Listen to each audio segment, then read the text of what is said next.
I have the delightful pleasure today to interview someone that I actually met when I was out at dinner with my son and his partner. And she was our entertainment. She was a wonderful jazz singer who has the most wonderful and delightful attitude. And her name is Rose Mallett. And Rose captures the essence of vocal delivery that some say remind them of Sarah Vaughan, and the joyful and playfulness of Ella Fitzgerald, and the foreboding pain of Billie Holiday, and the regal articulation of Lena Horne. And I have to say that I have been an Ella Fitzgerald, Sarah Vaughan, and Lena Horne fan for a long time. Didn't listen too much to Billie Holiday. I didn't know too much about her until recently. But she is just a wonderful, wonderful person. I'm looking forward to interviewing her today, and I think you are going to find out why we have her on our Living Regret Free show. So, welcome, Rose. How are you today? I am just wonderful. Thank you so very, very much for allowing me to participate. Well, I'll tell you what. I was really captivated by the fact that you said something when you were at the mic about uh, following your passion after 60. In other words, you said that you really didn't go full time into this until after 60.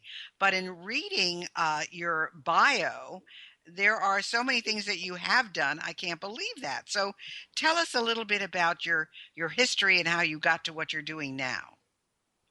Well, actually, I did start singing in elementary school in Chicago, Illinois. I was a part of the chorus in elementary school. And that started around when I was in the fourth grade. When my mother and I relocated to California in 1960, then of course I participated in choral groups in school and acting and that kind of thing. So, yeah, go ahead. No, no, that's interesting. But you had like a regular job besides your singing. I had a regular job as an executive assistant for a bank in Los Angeles in the public relations department. And so I was, working during the day and singing in the evening. And in 2007, I retired from the banking and became a singer full time when I became 60 years old. Well, see, that's terrific because I have people that say, "Oh, I'm too old to do this. I'm too old to do that," and I'm saying you're never too old. It just depends on your attitude. And of course, I have a great idea why you were in the PR department at the bank because you've got this fantastic smile and personality. But you say that at 16 you formed an R&B group with three girlfriends, and then it was discovered by R&B singing duo Sam and Dave, and you recorded a demo at Capitol Records, and then you were offered a recording contract. I mean, that's almost unheard of today. You were It, you were it's you were fortunate. very, very fortunate. And the funny part about that, being 16 at that time, of course, you have to get approval from your parents. And when I took this information to her, she then in turn took this information to our pastor, where I was the president of the junior choir. And my pastor said, you either have to sing for the Lord or the devil. So,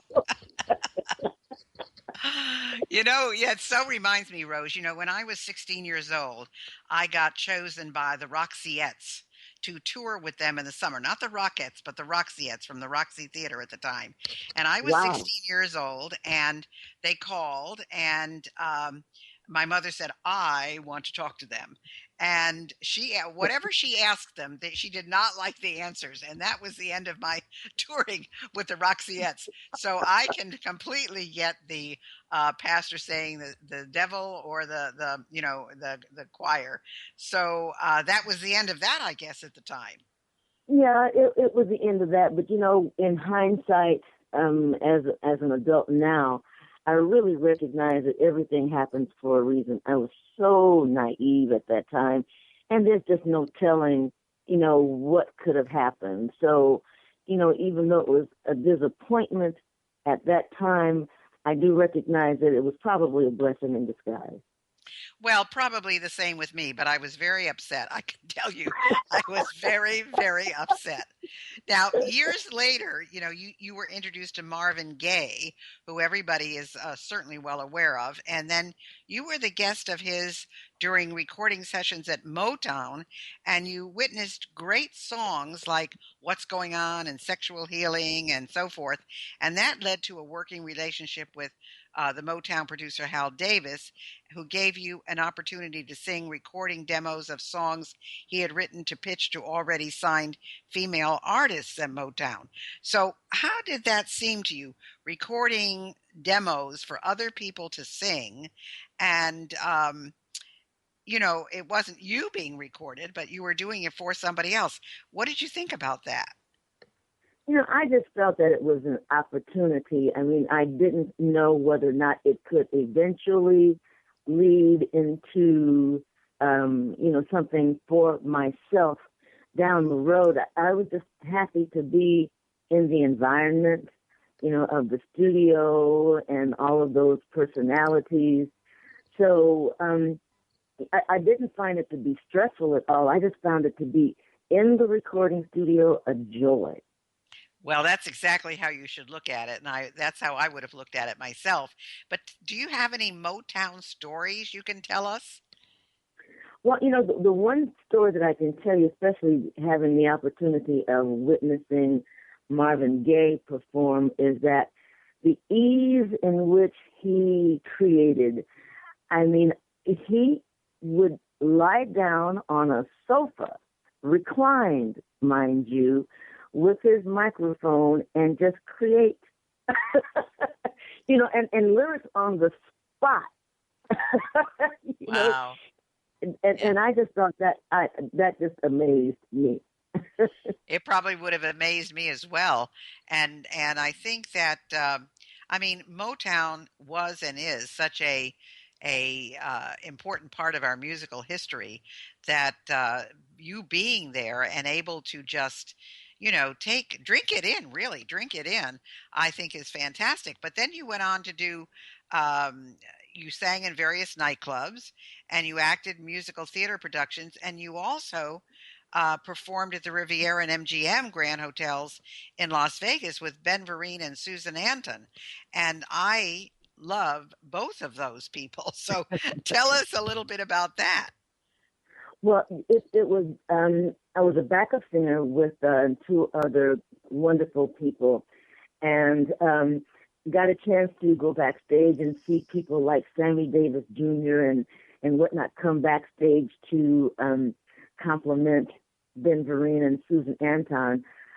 Actually, I recently saw Susan at one of the venues I perform at regularly in Palm Springs, the Purple Room. She did a show there about a month ago, and I got a chance to go backstage to see her. Well, of course, this has been quite a few years, and she was very gracious. She didn't really remember me. But she was, oh, yes, I remember. What was your name? Buffy? Well, the Purple Room is where I saw you, and Okay. I was actually brought there by my son and his partner because they said they had seen you before and you were fantastic. So I said, "Well, where it's your birthday, so I'll take you wherever you want to go." And they chose the Purple Room in Palm Springs. So it's really interesting that uh, you know that's where you saw Susan Anton again, because I think she lives in the area, in the Palm Springs area, and Yes. that's very interesting. So, you said you did do musical voiceovers for several movies, like I think Now and Then, which was a movie starring Christina Ricci and Demi Moore and Rosie O'Donnell and Melanie Griffith, and you sang "I Never Think of You." So, what was that like? I mean, when did you get to meet them? Do you do it in a separate studio at a separate time? Did anything happen with that song? Tell us a little bit about that. No, I did not get a chance to meet those personalities. It was a separate studio at a separate time.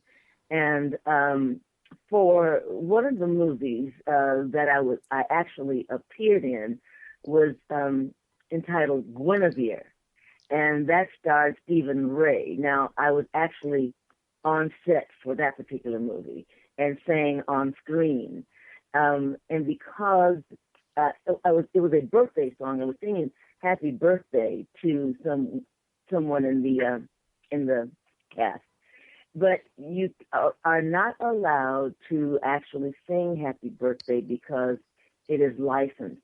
So I had to make up a song of my own, singing Happy Birthday to her.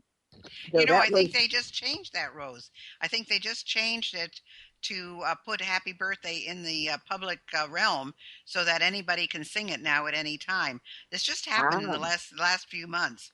So you were ahead of your time there. But so did you make up the words yourself, or were they given to you, or how did that work? I did make up the words myself and made up just a melody and a rhythm that I had to present to the director before we shot the scene.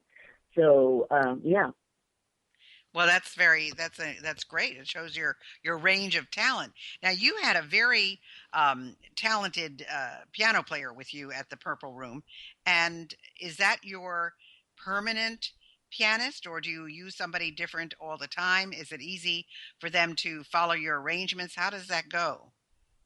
David Ring is the keyboardist. David is an extremely talented pianist because uh, the patronage at a lot of the venues, especially in Palm Springs, is so diverse in terms of age and ethnicity, et cetera, that it's important that you sing a variety of songs. In my case, it's jazz, it's standards, it's R&B, it's pop.